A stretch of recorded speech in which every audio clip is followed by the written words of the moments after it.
Hello everyone, Rex here, and welcome to my feedback on tier list on the high difficulty on the normal Nordcard game map. So these are my stats that I have at the moment, and let's just get to it.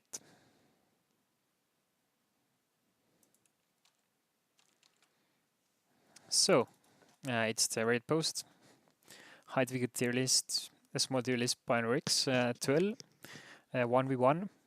Horse is the best in 12s just because of the excavation lore. It uh, enables a horse to release snowball from all the lore and tech that it can get. Forces your enemy to do some stupid things, but yeah, it's the best. So, next is gonna be bear and goat. Bear early glare and snowball from there, and goat just you really can't do anything to goat. At least you can't rush them because of barricades, and they can easily defend with just only villagers, and you can restore your goat and get nothing done. While goat can just grow their economy with sheepfolds. So after that are just normal basic clans, stag, dragon, wolf. Yeah, they are decent. Like I'm not gonna say anything. They need time to get rolling. Wolf wants also some time to get scouts out and scout. It's not so good in 12. At least not better than these three. Okay, so P snake. Why snake B and not A? It's just more because I feel like it. Any snake players that I've seen don't really threaten me. At least when I have played, I have more trouble with dragon, stag, and wolf. So that's why snake is like at B, not A. And F rank is about clans. You need a lot of map currency and are very hungry for lore. Like Poor needs a lot of lore to get rolling, and so does Raven. All right, that's about 1v1. So in team games, let's go for 2v2. So in team games, it's gonna be already better to just rush your enemy, and Horse isn't good at that. So from the top tier SS, he goes to just a normal clan, just because of the way the Horse clan works, that you need your war chiefs to get the economy up. And if there is a rush coming, then you have to go deal with that. So yeah, not that good. Alright, bear is bear, goat is goat.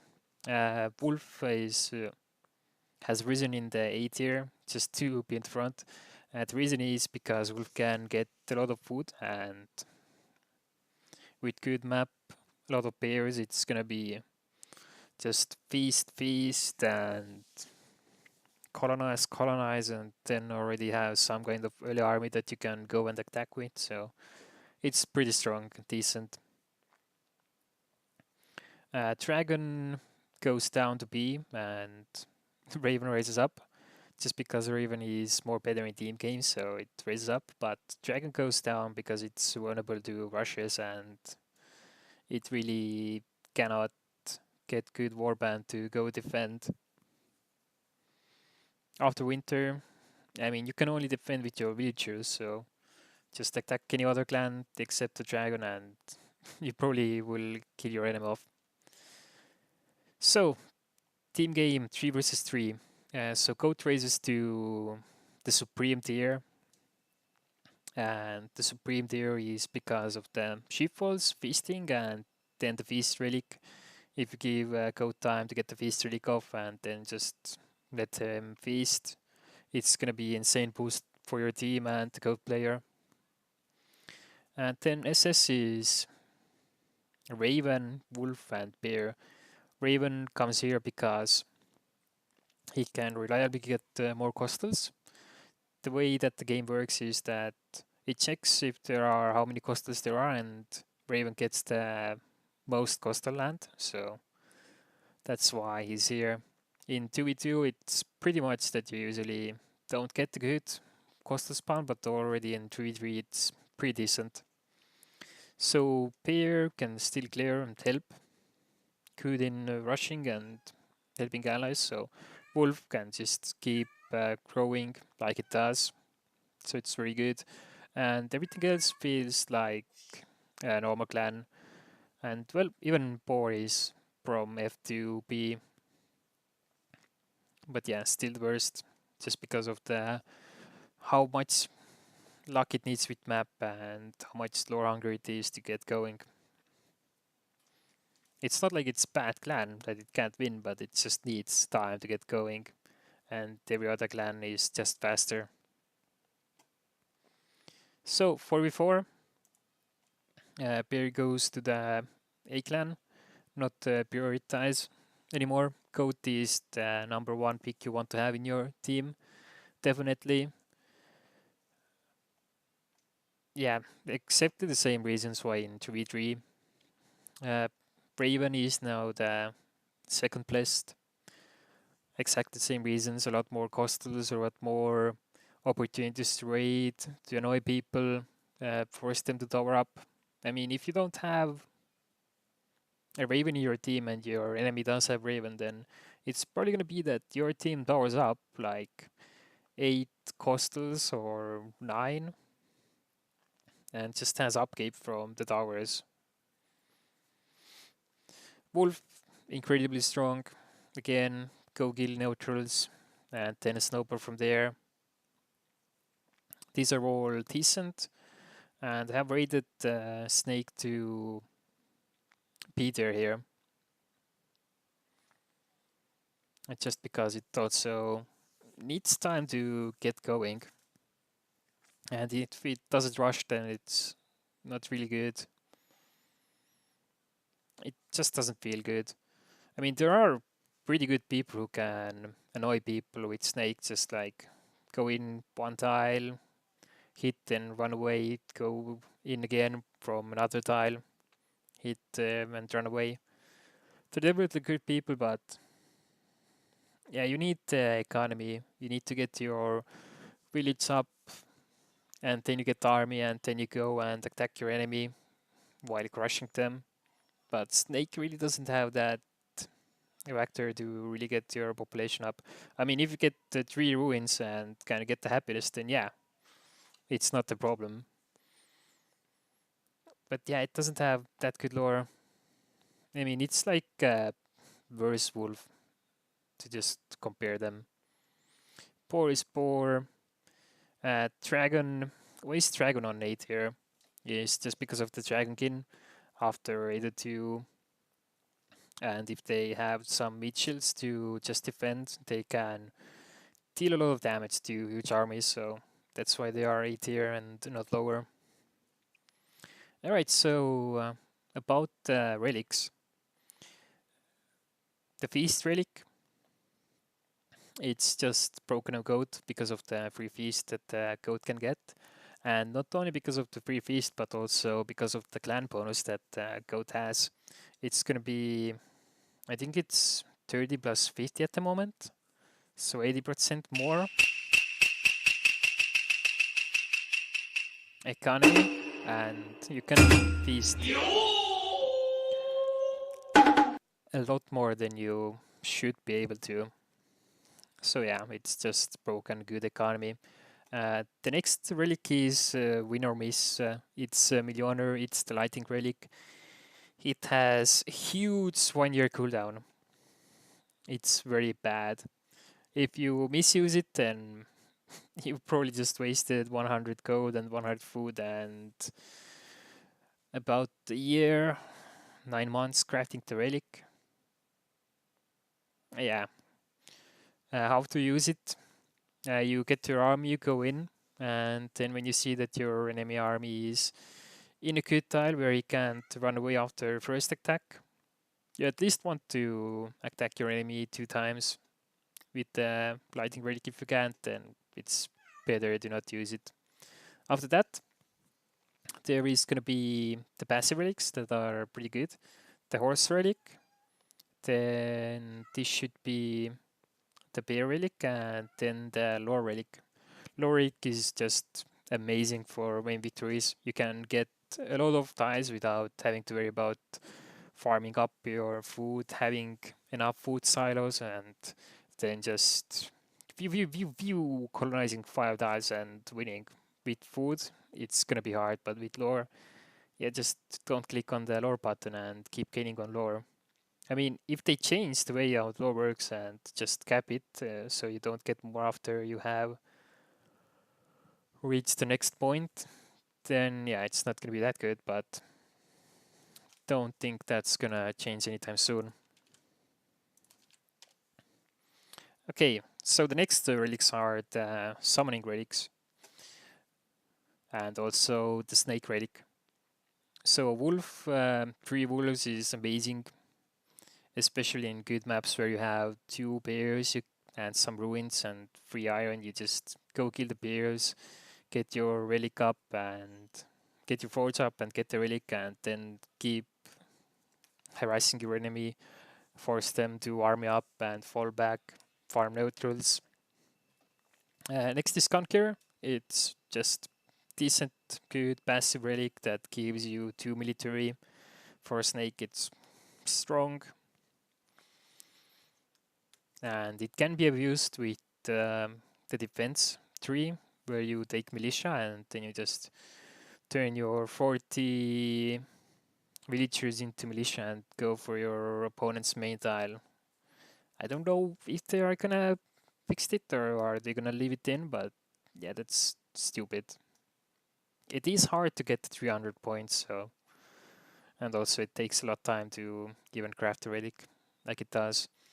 And after that, it is the Raven relic, the giants.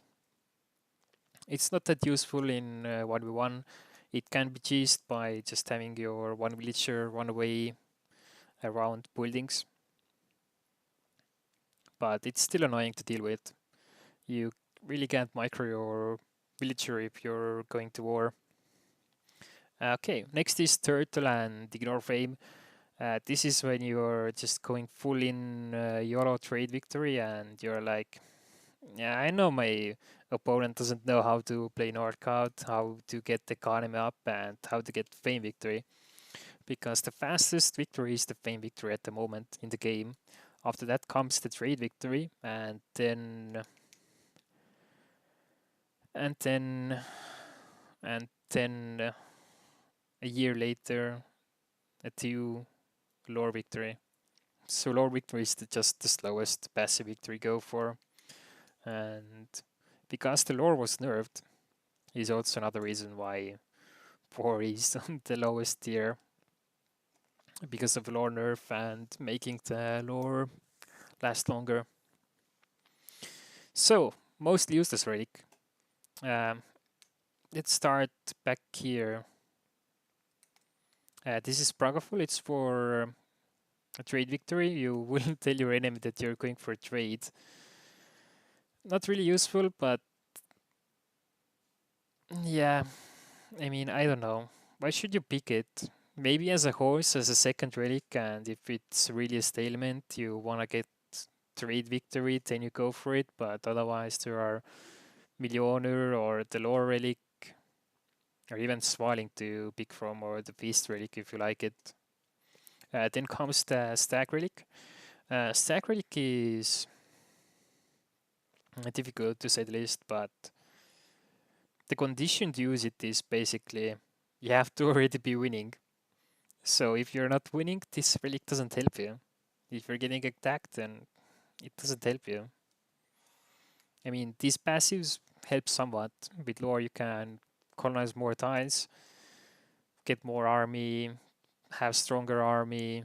Millionaire just like hit your enemy economy, make him starve. Alright, and then the poor relic. Also like pretty useless. It's one-time use, so after the game goes another 2 years, it's all the effort gone. And if you can only get one board, then you basically just pull the relic for exactly the same amount of food that you could just gather with those two people working. But I mean, at least you get epic power? Question mark? I don't know. All right, then Theft Tier. I don't even remember what these are. I actually don't remember. All right.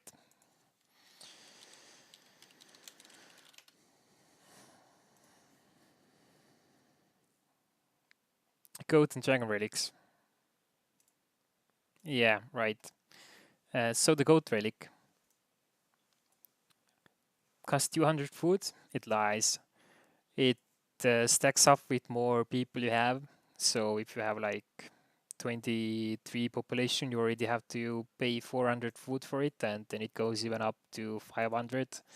It just doesn't make sense. And getting the sheep from oh wait, it's not. That's the Dragon Relic.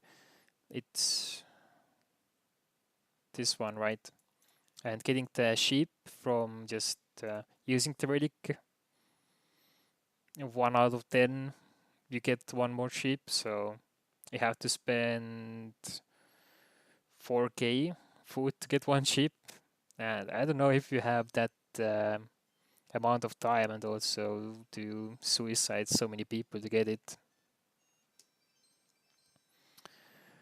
Alright, so and then the Dragon Relic. You get one giant for 200 food, cooldown 6 months. I'm really not sure like what you're supposed to do with it, because Raven get 0, that it doesn't even have to control and can just send them in. You get 1, it's slow, it can tank, but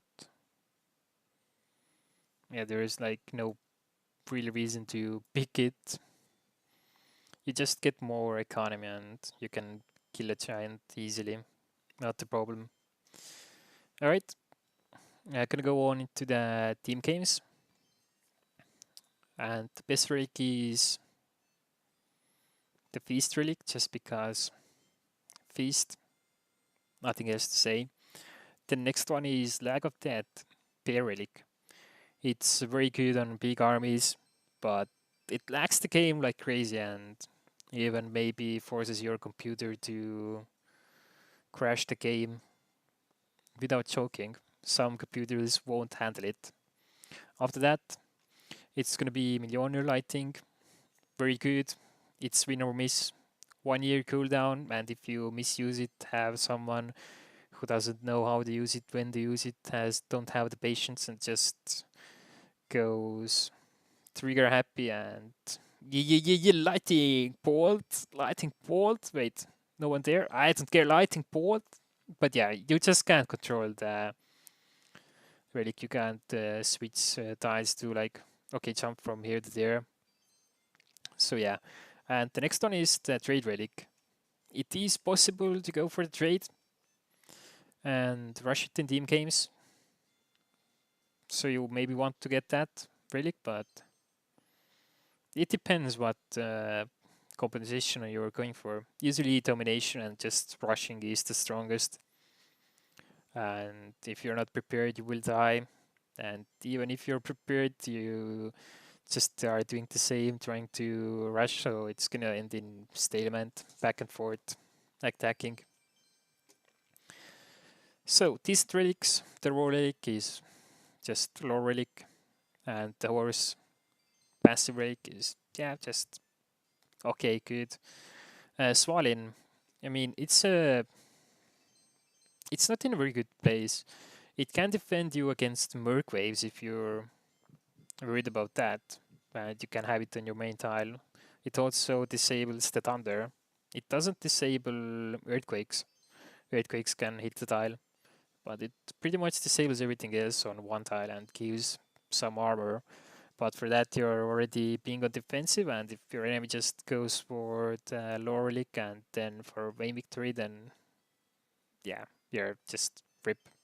And then is the Stag Relic.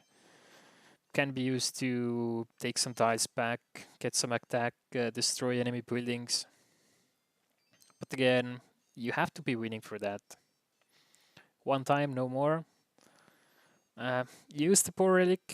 It lags the game a little bit, and then you just think about your life choices. And then the dragon and the goat relic. Yeah, it needs insane amount of wood to use, and the dragon relic.